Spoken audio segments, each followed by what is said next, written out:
Now at 5, the city of Joplin is fogging neighborhoods to deal with mosquitoes. Plus, it's National Drive-In Movie Day. We're going to hear from a couple of local drive-ins and see how they're celebrating. And it's been 80 years since the D-Day invasion of the beaches of Normandy, France. We'll see how veterans and world leaders are remembering that day. The 4 states' most watched news starts now. A couple of weeks before the official start of summer, the city of Joplin's mosquito fogging efforts are well underway. This is KOIM News at 5. I'm Dow Quick. The Joplin Health Department's fogging season started in April. The need for spraying increased after a wet May. According to the Assistant Director of Health, the chemical used is not a restricted use pesticide. It can be bought over the counter. The fog truck is targeting parks and wooded areas. It's primarily complaint driven, which the complaints are tied to how much rainfall we're getting. We get more complaints during the rainier times of the year, and so that drives more demand, and so we're fogging more during those times. The Joplin Health Department's fogging season ends late July. Chief Meteorologist Doug Heddy is in Galena, Kansas for the kickoff of Galena Days. He joins us live. Down, of course, we're out here in Galena, Kansas, kicking off Galena Days, which starts tonight and goes through Saturday. I got Mayor of Galena, Ashley Groves, here. So you want to tell us about some of the events that are going to be going on? Yeah, so we have a lot of stuff going on. As you can see behind, we've got food trucks, we have craft vendors, we have a carnival over to my right. Lots of stuff going on. The band is warming up right now. We have bingo going on in the back. So anything you can think of is going on. How many people usually come out, like all 3 days combined? Yeah. Throughout the event, we estimate between 1,500 and 2,000 people. Oh, wow. Yeah. Well, thank you very much. And, of course, it is kind of hot out here. Temperatures sitting into the mid-80s. We do have some rain chances as we head into the weekend. So, of course, we're going to be talking about that here in just a bit.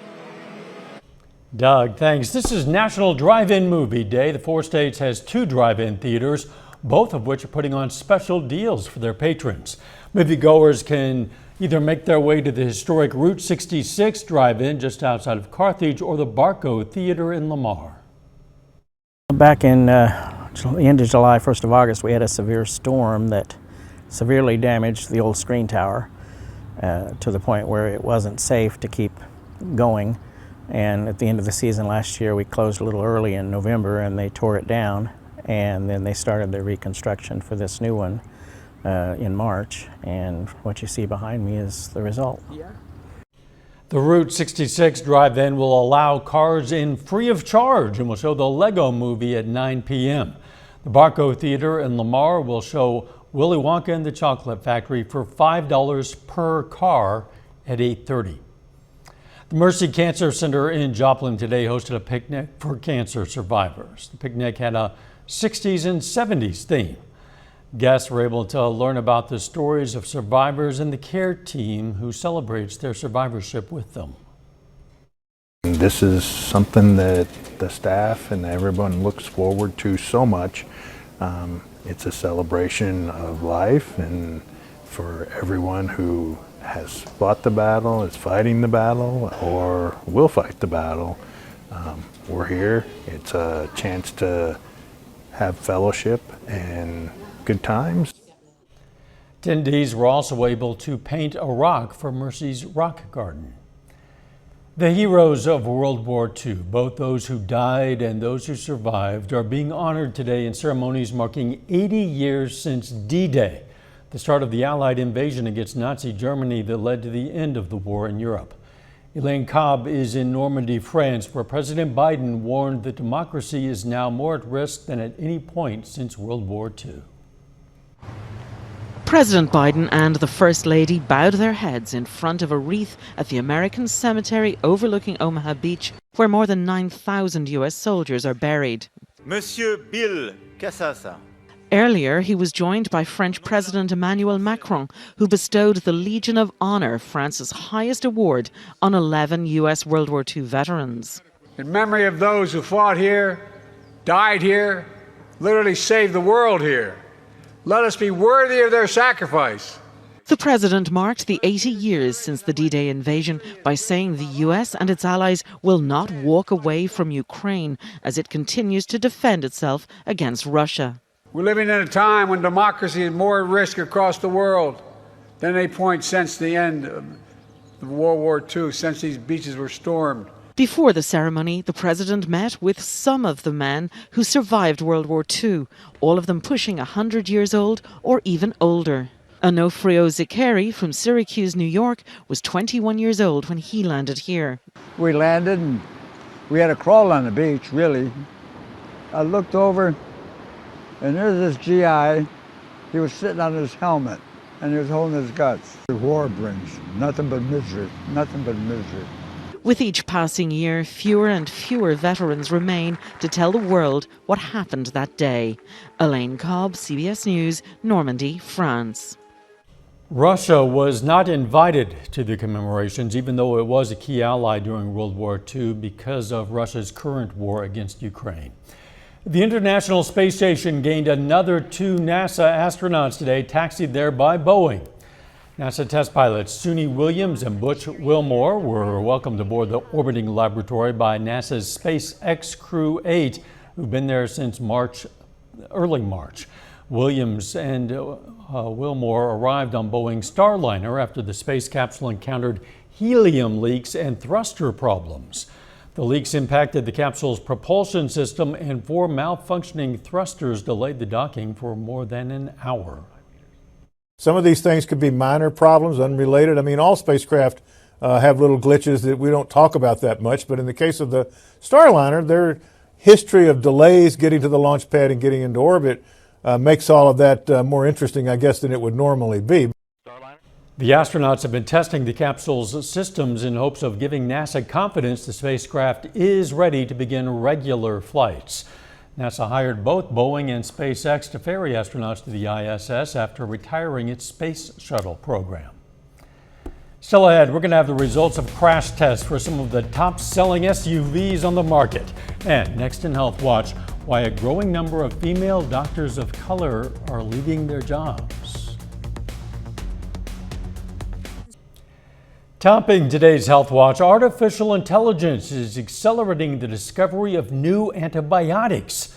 Researchers at the University of Pennsylvania used an AI program to analyze tens of thousands of bacteria and produced dozens of promising antibiotic compounds. Study authors say what once took years will now take just a few hours, and will be especially helpful in fighting drug-resistant infections. Patients with a certain type of colon cancer should receive a short course of immunotherapy before surgery. That's according to researchers in the Netherlands who found the immunotherapy eliminated or nearly eliminated the tumor ahead of surgery for 95% of patients, and none developed metastasis 2 years later. New research shows more female doctors of color are leaving their jobs due to burnout. Dominic Garcia has more. A growing number of minority women doctors are feeling burned out and are just leaving their field of work. It was about 47% of all women physicians of color reported experiencing burnout and really being concerned about their wellness. Lupe Alonso Diaz is the president and CEO of Physicians for a Healthy California and the co-author of a study called A Prescription for Change. She says female physicians of color are drowning in work, feel undervalued, and in many cases experiencing discrimination and racial bias. Alonso Diaz says with a shortage of primary care doctors nationwide, there's an urgent need to retain female physicians of color because they're filling critical roles in our communities.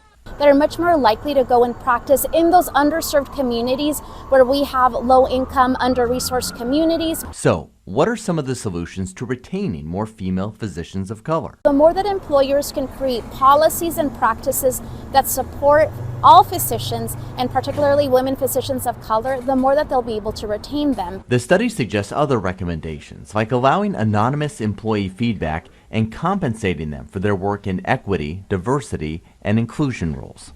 Dominic Garcia, CBS News, Sacramento. 15% of patients who stop taking antidepressants will experience withdrawal symptoms, including dizziness, insomnia, and nausea. A study published in The Lancet Psychiatry finds 1 in 35 will likely experience severe symptoms, with certain antidepressants linked to a higher risk than others. Researchers suggest doctors consider these findings when discussing treatment options with patients. That is a look at today's health news. Doug is next with a complete look at the forecast, and a little bit later, why the Joplin Red Lobster location could be at risk of closing.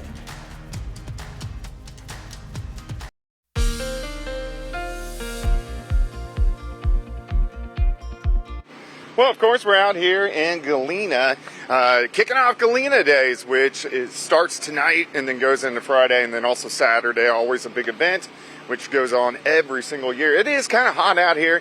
It was hot last year as well, but it's a little bit on the humid side. All right, let's go outside. Here's a nice shot of our Cornell Arts and Entertainment Complex, downtown Joplin. You can see some mid and upper level clouds, but temperatures, they're warm. It's 80 in Nevada, 78 is where we stand in Joplin. 84 at Grand Lake, 83 in Neogoshe. Monette is sitting at about 75 degrees across the region. 78 in Joplin. We have north wind, which is light, at about 3 miles per hour, and our visibility is pretty good as we go through the evening hours. If you are getting outside this evening, it looks pretty good. We're going to slide back through the 70s. Eventually, we'll dip down into the 60s a little bit later on tonight, but overall, things are looking pretty good. We had some scattered showers and a few thunderstorms out there earlier today, especially southeastern Kansas, and then these have dropped off toward the south and to the east. So we look pretty good from this point on. I expect us to stay dry as we go through the overnight hours for us tonight, but we are going to see some rain chances as we go into the weekend. So we're going to have to keep our eyes on that as we go through about the next 48 to 72 hours. But again, if you're coming out here this evening, it looks pretty good, and really even on Friday evening, it is shaping up pretty good. And then we will start to see some changes by the time we head into the weekend with chances for showers and thunderstorms. All right, so here's what's going on. Big ridge of high pressure out to our west. What that is doing for us is sending these weak little waves into the area. So we do have a couple hot spots. This is going to be tomorrow night and Saturday morning. Some strong, possibly low-grade severe storms in our northern counties.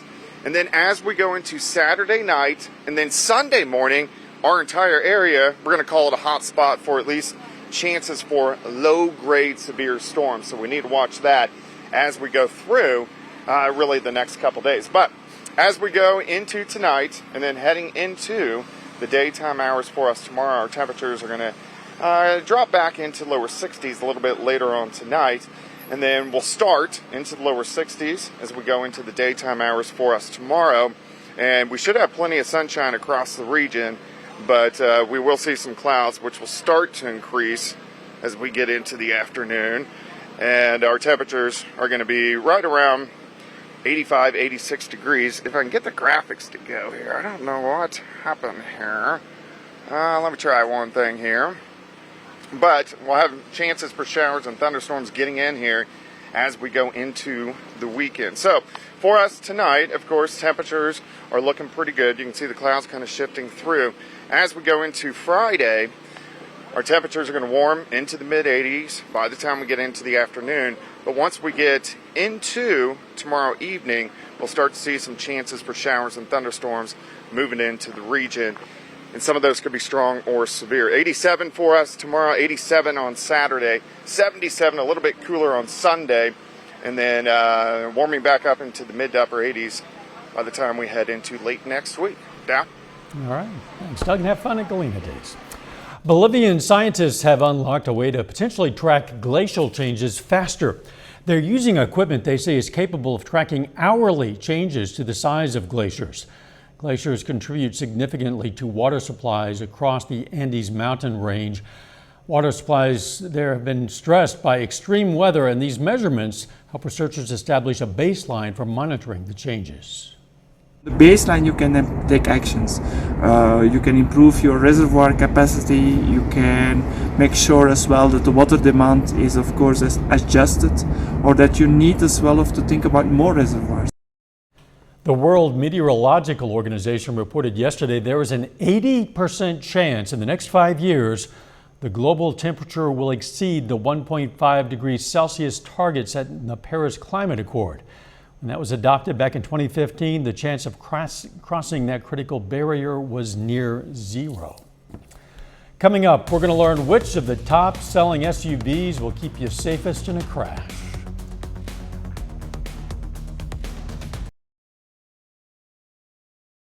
Topping today's Consumer Watch, Red Lobster has identified more locations in danger of shutting down if a court approves its plan following bankruptcy, and those locations include the one in Joplin, possibly. The company, which became the world's largest seafood restaurant chain, filed for bankruptcy last month and wants to shutter several dozen more restaurants. Red Lobster said it had more than $1 billion in debt and less than $30 million in cash on hand. Part of the plan is to close some of its nearly 600 restaurants if it can't renegotiate its leases. And one of the locations listed for possible closure is in Joplin. Walmart employees are getting a boost. The retail giant says it's offering a new bonus for eligible full and part-time hourly workers. Now, depending on how long the employee stays with Walmart, they could see a bonus of up to $1,000 a year. Walmart says its hourly wage has increased by about 30%, with the average approaching $18 an hour. There are new crash test results for 3 of the nation's top-selling large SUVs. All 3 had room to improve, but 2, the Ford Expedition and the Chevy Tahoe, earned low marks in several key safety categories, including crash protection. Chris Van Cleve has more on the findings. The latest crash tests from the Insurance Institute for Highway Safety focus on large SUVs, finding the best-selling Chevrolet Tahoe and Ford Expedition fell short in several categories and underperformed in a front crash test more than 90% of new vehicles have scored well on since 2021. Bigger doesn't necessarily equal safer. That is right. What these tests have told us is that having a bigger, heavier vehicle does not always mean safer. IIHS Vice President Raul Arbelais. What we've seen over the years is that when manufacturers do not perform well in these tests, they quickly pull their engineering and design teams together, make the changes. While the Jeep Wagoneer earned a top safety pick for its overall performance, in new tests focused on crash protections for rear seat passengers, none scored well. IIHS found all 3 showed a risk of chest injuries in a collision. The Chevy's pedestrian collision avoidance system underperformed, failing to stop before impact in some tests and earned a marginal rating, while its headlights scored poor. All 3 earned a good rating in side impact crash tests. Jeep, in a statement, cheered its top safety pick ranking. Ford says the Expedition meets or exceeds regulatory requirements and is the only vehicle in the segment to achieve a 5-star overall vehicle score from safety regulators. And General Motors says it's confident in the safety of the Chevrolet Tahoe and will look to incorporate these latest findings into our new vehicle designs. Chris Van Cleve, CBS News, Phoenix. The Federal Trade Commission is investigating a recent Microsoft deal with artificial intelligence startup Inflection. That's according to a person familiar with the matter. Now, in March, Microsoft announced it had hired Inflection's co-founders and a number of its staff to lead its AI program called Copilot. A source says the FTC probe concerns whether the company's investment in Inflection constituted an acquisition that Microsoft failed to disclose to the government. A final check of the forecast up next.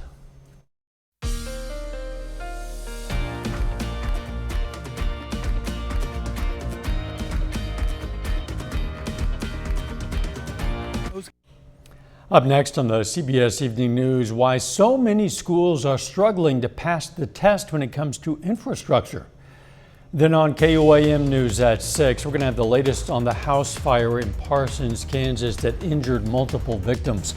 Plus, how some Southwest Missouri residents are remembering the D-Day invasion. Stay with us for the CBS Evening News and then KOAM News at 6. Now let's check back with Doug Heddy. Well, of course, we're out here at Galena Days, and it looks pretty good as we go through the next couple days. We may get a random shower tomorrow afternoon, but we are going to get some scattered thunderstorms late tomorrow night, and then some strong to possibly severe storms Saturday night into Sunday morning. But most of these over the weekend, they're going to be nocturnal storms. Dow? Thanks, Doug. See you at 6. Let's make it a great evening.